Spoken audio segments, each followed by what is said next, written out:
मला तर पहिल्यांदा विश्वासच बसला नाही की आमच्या हिंगोली जिल्ह्यामध्ये पण या पिकाचं उत्पन्न घेतलं जाऊ शकते. आणि जेव्हा केयाच्या पप्पाने आणल्या आणि आम्ही ते खाल्लं तेव्हा तर त्या एक नंबर अशा गोड होत्या. तर ते काय ते मी पुढं तुम्हाला व्हिडिओमध्ये सांगतेच.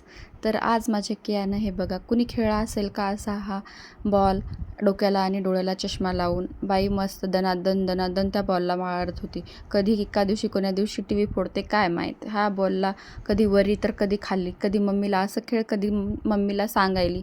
हिच्याकडून हा टी व्ही एका दिवशी नक्की फुटणार किंवा दुसरं काही. रॅकमधल्या वस्तू तर सारख्या पाडतच राहते, ते वेगळं. आणि हा दादा आमचा रुसून टॉम अँड जेरी बघत बसला, कारण का ही किया त्यांना काय बॉल खेळू देत नव्हती. आणि नंतर तिच्या डोळ्याचा चष्मा येऊन बसला माझ्या डोळ्यावर आणि तिची पण माझ्या डोक्याला, कारण का बाईला केस बांधण्याचा जराशीही मूड नव्हता आणि हा चष्मा तिला लावायचा नव्हता. तर मम्मी तू लाव असं म्हणली आणि आता बॉल खेळ. मग काय, मला काय बॉल चष्म्यानं दिसत नव्हता. मग ते इकडं तिकडं जात होता तरी बी मी तिच्यासोबत थोडंसं खेळले. नंतर तिनं माझी बारी कशी तरी आणली आणि आणता आणता आपणच खेळायला लागली. गणू आम्हाला सांगत होता, काकू असा मारा किंवा तसा खेळा, पण आमच्या बाईच्या मूडवर असेल तिच्यानुसारच खेळावं लागणार. दुसऱ्याच्या मनाचं काहीही घेणं देणं नसते आम्हाला. मग काय, दादाने एकदाचा बॉल घेतला, रुसाफुगी संपली आणि त्यानं पण मला काकू असा हिला खेळायला सांगा असं म्हणला.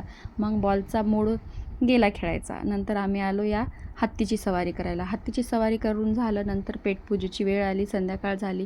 बाईला हा डार्क फॅन्टसी बिस्किट किती वेळचा दिलाय, हातात निस्ता घेऊन फिरायली. खायची काय इच्छा दिसत नाही आणि मला पण खाऊ देत नाही. मग काय, मी स्वयंपाक करायला लागले. दिविजा झोपली म्हणून तितक्यात आले आई पप्पा.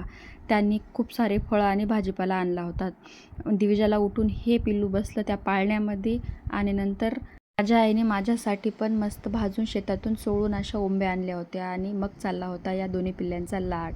पप्पा दाखवत होते काय काय आणले. भरपूर भाजीपाला, 2 दिवसापासून सारखा वेगवेगळा भाजीपाला. आणि ह्यांनी माझा पूर्ण गॅस वट्टा वगैरे भरला होता आणि स्वयंपाक पण ते आले म्हणून तसाच राहिला होता. महाबळेश्वरमध्ये नाही तर चक्क हिंगोली जिल्ह्यामध्येही पिकवलेली आणि खायला गोड कोण्या प्रकारची आहे ती माहीत नाही, पण छान आहे.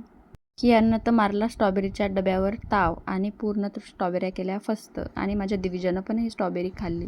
तर भेटूयात आता पुढच्या व्लॉगमध्ये. तोपर्यंत चॅनलला लाईक, शेअर आणि सबस्क्राईब करा. Thank you for watching.